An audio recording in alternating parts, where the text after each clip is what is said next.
आज हम एक ऐसे शख्स की कहानी सुनेंगे जिसने हमारी दुनिया को बदल दिया। एक ऐसा इंसान जिसकी धुन, जिसका जुनून और जिसकी जिद ने हमें दिखाया कि असंभव शब्द सिर्फ एक कल्पना है। हम बात कर रहे हैं स्टीव जॉब्स की। किसी की पहचान उसके माँ बाप से नहीं होती, बल्कि उसके इरादों से होती है।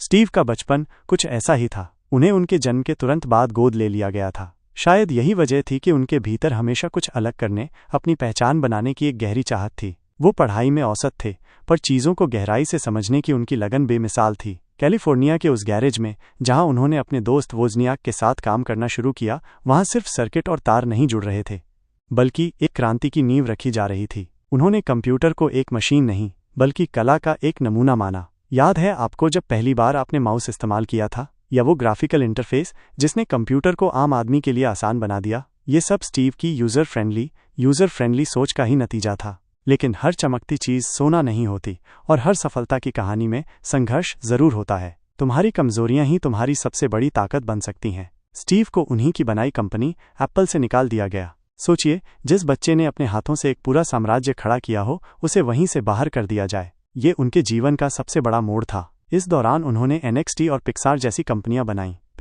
पिक्सार से उन्होंने टॉय स्टोरी जैसी फिल्में दी, जिसने एनिमेशन की दुनिया को हमेशा के लिए बदल दिया। इस दौरान उन्होंने खुद को फिर से खोजा, अपने विजन को और निखारा। ये उस सूखे दरिया जैसा था जो फिर से उफन कर बहने लगा।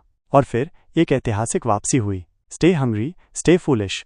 जब स्टीव एप्पल में वापस आए तो कंपनी दिवालिया होने के कगार पर थी, लेकिन उनके पास एक विजन था, एक जुनून था। उन्होंने iMac लॉन्च किया, फिर iPod, जिसने संगीत सुनने के तरीके को हमेशा के लिए बदल दिया। किसे पता था कि एक छोटी सी डिवाइस में हजारों गाने आ सकते हैं? और फिर आया iPhone, एक ऐसा डिवाइस जिसने हमारी जेबों में पूरी दुनिया को समेट लिया। उसने फ़ोन को सिर्फ बात करने का जरिया नहीं रखा, बल्कि उसे एक मल्टीमीडिया हब बना दिया। ये सब स्टीव के उस भरोसे का नतीजा था कि कम ही ज्यादा होता है, लेस इज मोर, और डिज़ाइन सब कुछ है। स्टीव जॉब्स सिर्फ एक बिजनेसमैन नहीं थे, वे एक दूरदर्शी थे, एक कलाकार थे। उन्होंने हमें सिर्फ गैजेट्स नहीं दिए, बल्कि सोचने का एक नया तरीका दिया। तुम्हारे पास खोने के लिए कुछ नहीं है, सिवाय तुम्हारे डर के।